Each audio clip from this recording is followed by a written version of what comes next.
చేయాలనుకుంటారు, స్పీడ్‌గా పని చేయాలనుకుంటారు, తక్కువ రేటుగా పని అయిపోవాలనుకుంటారు. ఇలాంటి అనేక రకాల అంటే ముందు చూపు తత్వం చాలా బాగా ఉంటుంది మీకు.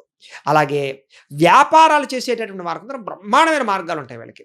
వీళ్ళకి మీ మాట తీరుతోటి వ్యాపారాన్ని డెవలప్ చేసుకోగలుగుతారు. కానీ వ్యాపారంలో అస్తమాటు నష్టాలు చవిచూస్తున్నా మళ్ళా మీ తెలివితేటలతోటి రాణించుకునే అవకాశాలు చేయగలుగుతారు.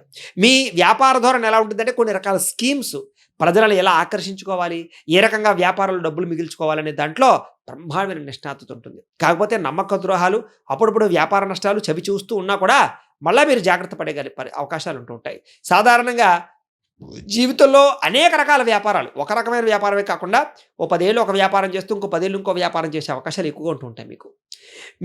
ఈ రాశిలో ఉండేటువంటి వారికి సాధారణంగా పుట్టినప్పుడు లేదా పెరుగుతున్నప్పుడు పెద్దగా ఐశ్వర్యం లేకపోయినా వీళ్ళకి కొంత ఏజ్ వచ్చేసరికి చాలా తొందరగా సెటిల్ అవుతారు. ఐశ్వర్యవంతులుగా సెటిల్ అవుతారు. చాలా గొప్పగా సెటిల్ అవుతారు వీళ్ళు. బాగా ధనవంతులు అవుతారు వీళ్ళు. వీళ్ళకి చిన్నప్పటి నుంచి కూడా సాధారణంగా మరణించే లోపు లైఫ్ టైమ్ అనుకోవచ్చు. అనేక రకాల భోగాలు అనుభవిస్తారు. అది వాహనాలా, లేకపోతే లగ్జరీయా, ఫ్లైట్‌లో తిరగడాలా, లేకపోతే విదేశాలు వెళ్ళడాలా, లేకపోతే స్త్రీ సుఖమా, భోగమా, వస్తు సుఖమా ఏదైనా సరే సంపూర్ణ భోగాలు అనుభవించే పరిస్థితి వీళ్ళకుంటుంది.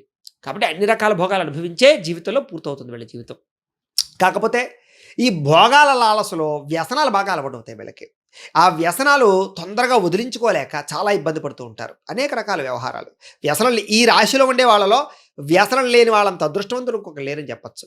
వ్యసనం లేదా వీళ్ళు చాలా గొప్పగా సంపాదించగలుగుతారు. తొందరలో పైకెళ్ళగలుగుతారు. ఈ రాశిలో ఉండే వాళ్ళకి వ్యసనం ఉందా? ఆ వ్యసనం